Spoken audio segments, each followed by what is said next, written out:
하나님의 긍휼하심으로 우리의 죄가 사함받고 하나님의 긍휼하심으로 우리의 아픈 몸이 낫고 하나님의 긍휼하심으로 연약한 내가 주님 안에서 말씀과 성령으로 강해지기를 원합니다. 2차 세계대전 때 유럽의 어느 거리에 유대인 둘이 걸어가고 있었습니다. 한 사람은 통행증이 있고 한 사람은 통행증이 없습니다. 이때 게슈타포가 이 두 사람에게 다가옵니다. 그러자 한 사람이 도망을 쳤고 그를 게슈타포가 쫓아갔습니다. 그런데 도망간 사람은 통행증이 있는 사람입니다. 왜 잡히지 않는데 도망갔을까?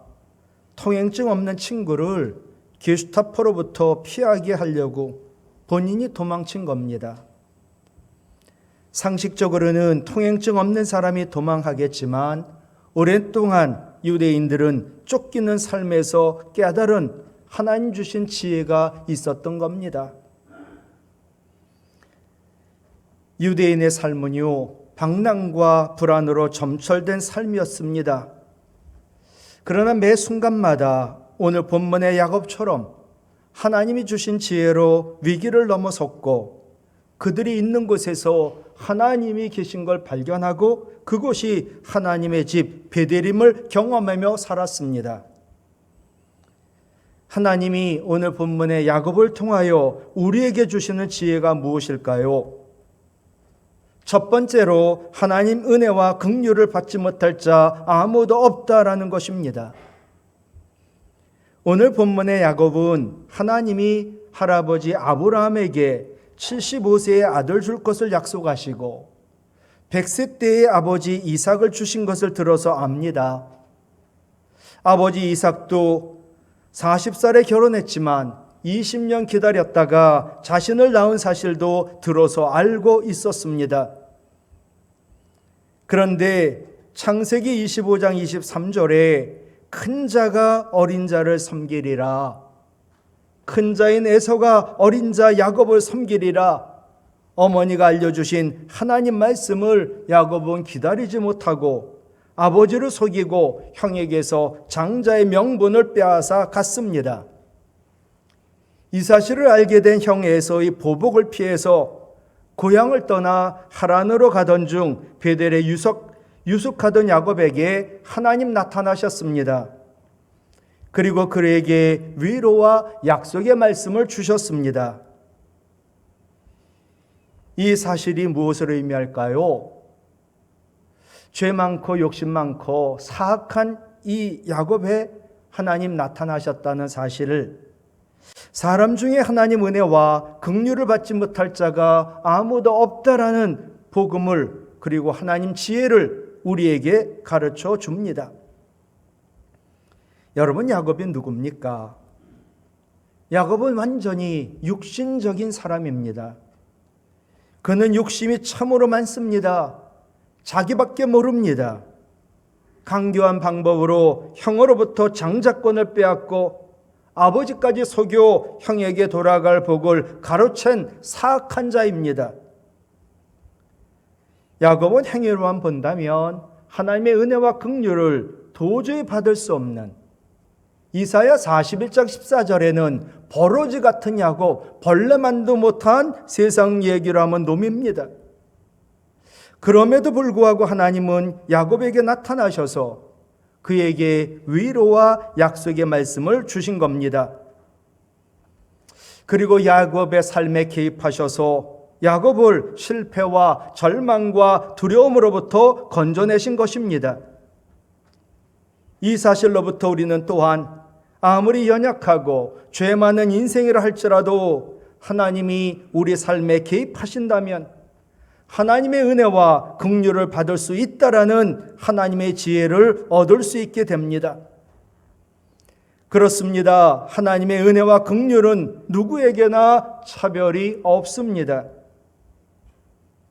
야곱처럼 죄짓고 욕심 많아 그로 인해 두렵고 실패했다 할지라도 우리가 하나님께 돌아와 자신의 인생과 우리 인생길을 하나님께 맡긴다면 누구든지 하나님으로부터 은혜와 긍휼을 받을 수 있습니다.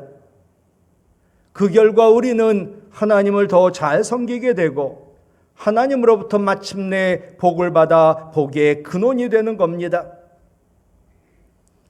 우리들 가운데 나는 하나님의 은혜와 긍휼을 받을 자격이 없다라고 생각하는 분이 계신가요? 아무 염려하지 마시기 바랍니다. 야곱도 하나님의 은혜와 긍휼을 받았는데 하나님의 은혜와 긍휼을 받지 못할 사람 아무도 없습니다. 하나님은 진정으로 회개하고 돌이켜 하나님 앞에 나오는 자, 은혜의 보좌 앞에 담대히 나오는 자를 영접하여 주시고 그에게 긍휼을 베푸시고 때를 따라 돕는 은혜를 주시며 위로와 약속의 말씀을 주십니다. 히브리서 4장 16절입니다. 같이 읽을까요? 우리는 긍휼하심을 받고 때를 따라 돕는 은혜를 얻기 위하여 은혜의 보좌 앞에 담대히 나아갈 것이니라. 아멘. 하나님의 은혜와 긍휼을 받지 못할 사람은 아무도 없음을 믿으시기 바랍니다. 또한 하나님은 택한 백성과 하나님 백성과 늘 동행하여 주심도 믿으시기를 바랍니다. 오늘 12절로 15절에 보면 먼저 하나님 하란으로 도피하던 중 피곤하고 지친 몸으로 베델 들판에 누워 돌을 베개 삼아 잠이 든 야곱에게 나타나셨습니다. 얼마나 두려울까요? 얼마나 외로울까요? 얼마나 한심하고 답답할까요?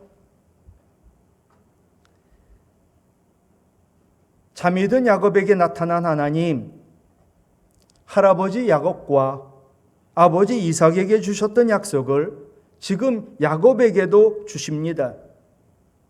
내가 이 약속 지킬 때까지, 이루어질 때까지 너를 떠나지 않아 끝까지 너와 동행할 거야 약속해 주셨습니다. 얼마나 위로가 되었겠습니까? 여러분, 하나님이 베델에서 야곱에게 나타나셨다는 것, 이것은 하나님이 줄곧 야곱과 동행하고 계셨음을 의미합니다. 야곱은 비록 하나님 찾지 않았으나 하나님은 줄곧 야곱을 찾으셨으며, 야곱은 하나님과 동행하지 않았으나 하나님은 줄곧 늘 항상 야곱과 동행하셨던 것입니다. 다만 야곱이 이 사실을 깨닫지 못하다가 하나님 나타나심으로 인하여 이제야 비로소 그것을 깨달은 것뿐입니다. 이와 같이 우리 하나님, 택한 백성에게 대해서는 그가 하나님을 찾지 않고 하나님과 동행하지 않는다 할지라도 결코 그를 버리지 아니하시고 그의 인생 여정 끝나는 그날까지 그가 어디로 가든지 동행하여 주시고 지켜주시는 임마누엘의 하나님이십니다. 그 하나님이 두려워 떨다가 외롭게 잠든 야곱에게 나타나 15절 말씀이에요. 내가 너와 함께 있어. 네가 어디로 가든지 너를 지킬 거야. 너를 이끌어 이 땅으로 돌아오게 할 거야. 내가 네게 허락한 것 다 이루기까지 나는 너를 떠나지 아니할 거야. 이 말씀을 야곱에게 주셨습니다. 그러나 이 말씀은 야곱에게만 주신 말씀이 아닙니다. 하나님이 택한 우리 모두에게도 주신 약속의 말씀이요, 그래서 복음인 줄로 믿습니다. 하나님은 우리가 언제 어떠한 상황에 처하든지 하나님을 잊는 순간에도 우리와 함께 하십니다. 그리고 우리를 인도하시고 보호하시고 우리에게 허락한 모든 일을 다 이루어 주십니다. 예수님이 성육신한 사건, 성령이 이 땅에 강림한 사건이 이것을 우리에게 증명해 줍니다. 여러분, 야곱처럼 실패와 절망과 두려움 가운데 있으신가요? 하나님 은혜와 긍휼을 받지 못할 자 아무도 없습니다. 하나님은 무엇보다 택한 우리와 늘 항상 함께 하시고 은혜의 보좌 앞에 담대히 나오는 우리를 긍휼히 여기시고 때를 따라 돕는 은혜를 주십니다. 그러므로 늘 하나님 앞에 나와 하나님이여 불쌍히 여기소서 나는 죄인이로소이다. 나의 죄를 사하여 주시옵소서. 하나님이여 불쌍히 여기소서 나는 병자입니다. 나의 병든 몸을 고쳐 주시옵소서. 하나님이여 불쌍히 여기소서 나는 연약한 자입니다. 말씀과 성령으로 나를 능력 있는 믿음의 그리스도인 되게 하여 주시옵소서 기도하시기 바랍니다. 두 번째로 전능하신 하나님 여기 계십니다. 그러므로 여기서 내가 당하는 고난도 유익이다 말씀하십니다. 16절 말씀 보면요, 잠에서 깨어난 야곱이 여호와 하나님 과연 여기 계셨다. 그런데 내가 알지 못했다라고 고백을 합니다. 야곱은 편안하게 살 때에는 멀리만 계신 것 같던 하나님을 지금 고통을 통하여 내 곁에 계심을 확인하게 된 겁니다. 이처럼 야곱이 편안할 때 느끼지 못했던 하나님 손길을 고난 중에 느꼈다는 것, 고난이란 우리의 신앙 성장과 우리를 거룩해 하기는 성화에 크게 유익을 준다는 하나님이 주신 지혜를 배우게 합니다. 그렇습니다. 고난은 비록 일시적으로 우리에게 고통을 안겨줍니다. 그러므로 고난을 좋아하는 사람 아무도 없습니다. 그러나 고난은 궁극적으로 우리의 신앙 성장을 도와줍니다. 그리고 마침내 하나님께서 예비하신 복을 받아 누리며 복의 근원이 되게 합니다. 그러므로 고난을 당할 때 두려워하지 말고 하나님 원망하거나 불평해서는 절대로 안 됩니다. 전능하신 하나님이 고난 한장 여기에도 우리와 함께 계시기 때문입니다. 16절 말씀 다시 볼까요? 여호와께서 과연 여기 계시거늘. 여기서 여기라는 것은 단순히 장소를 말하는 게 아닙니다. 나 있는 곳, 그곳이 어디든지 거기가 여기이고 여기 바로 전능하신 하나님이 계십니다. 지금 우리가 있는 여기 하나님 계신 것을 느끼고 그리고 사는 것, 그것이 바로 믿음이지요. 하나님 여기 계세요. 그것을 믿을 때 우리의 믿음이 든든히 서게 되고, 하나님 여기 계심을 믿을 때 세상의 어떤 유혹도, 마귀의 어떤 시험도, 세상의 어떤 죄의 권세도, 두려움도, 어떤 고난도 이길 수 있는 겁니다. 믿음이 무엇입니까? 한마디로 정의하면 하나님이 여기 계심을 믿는 겁니다. 야곱은 어머니 리브가의 치마폭에서 자랐던 마마보입니다. 이제 지금까지 울타리가 되어줬던 어머니도, 그의 가정도, 그의 고향도 떠났습니다. 생면부지 낯선 차가운 맨 땅에서 돌을 베개 삼아 잠을 잡니다. 장자의 축복을 가로챈 야곱이 너무나 비참합니다. 그러나 야곱은 깨달았지요. 복은 그냥 오는 것이 아니라 돌베개를 베고 잠을 자는 시간을 거쳐야만, 고난을 감당해야만 온다는 것을 깨닫게 되었지요.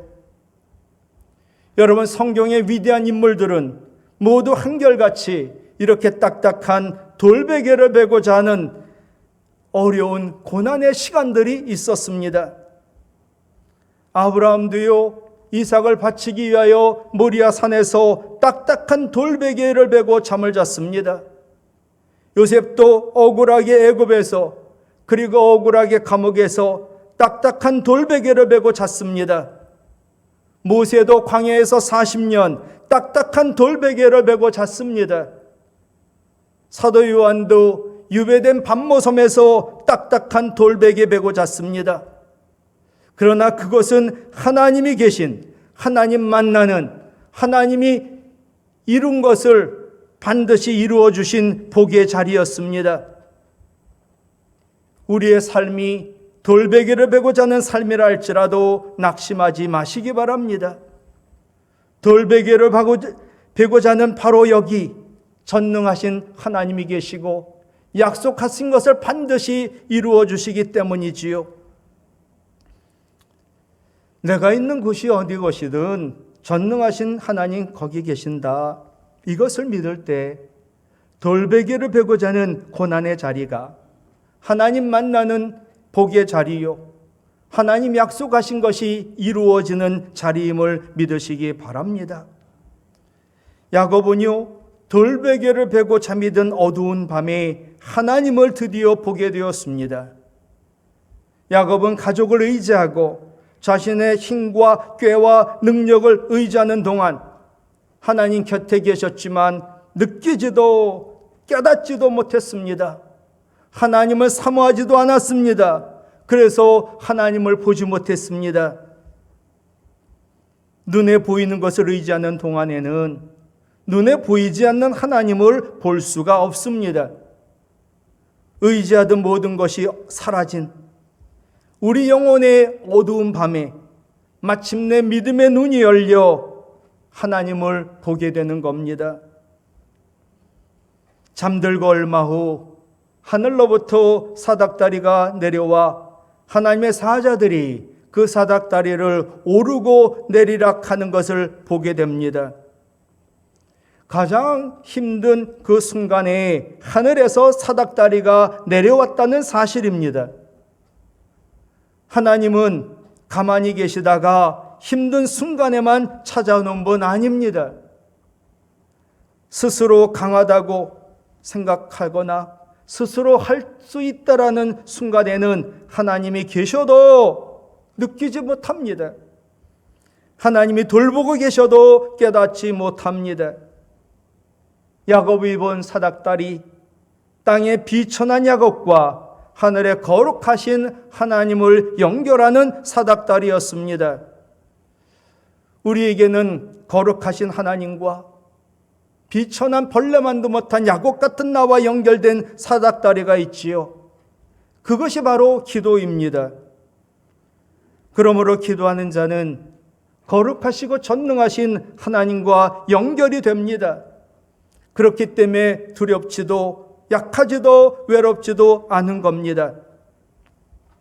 야곱이 잠에서 깨어 일어나 베개로 삼았던 돌을 가져다가 그것을 기둥으로 세우고 그곳에 기름을 붓고 그곳 이름을 하나님이 계신 베델 하나님의 집이라고 명하였습니다.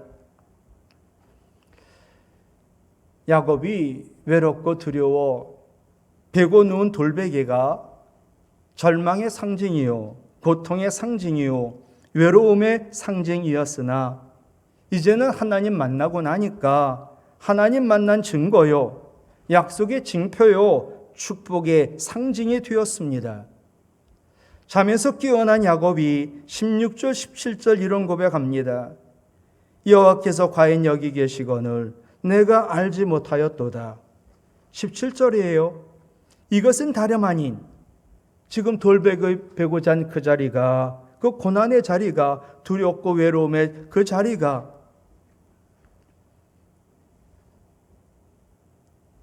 이제는 하나님 만난 곳이라고, 다름 아닌 하나님 집이라고, 이것이 하늘의 문이라고. 여러분, 고난의 자리가 하나님 계신 하나님의 집이 되고 이 고난의 자리가 하늘 문이 되는 거예요. 지금 내가 있는 여기 절망의 땅이 아니다. 하나님 만나고 나니, 하나님 계신 곳 확인하고 나니 이것은 하나님 계신 하나님의 집 베델이고 하나님의 사닥다리가 내려와 하늘의 놀라운 복과 은혜가 임하는 하나님의 집이라고 그가 야곱이 고백하고 있습니다. 말씀을 마치려고 합니다. 여러분은 지금 인생의 어두운 밤에 고난으로 두려워하고 그리고 여러분의 신앙이 흔들리고 있나요? 어느 시처럼 흔들리지 않고 핀 꽃은 없습니다. 모든 꽃은 수많은 바람을 맞고 뿌리가 물을 길어 올려 비로소 줄기가 세워지는 법을 배우게 됩니다. 대추 한 알, 태풍 몇 개를 맞고 천둥 몇 개를 맞고 그것을 머금어 그는 드디어 붉어집니다. 굽이치지 않고 흐르는 강물이 없듯이 생명이 있는 모든 것은 흔들리며 몸부림치며 자라게 되어 있습니다. 종이를 접으면 아프겠지요.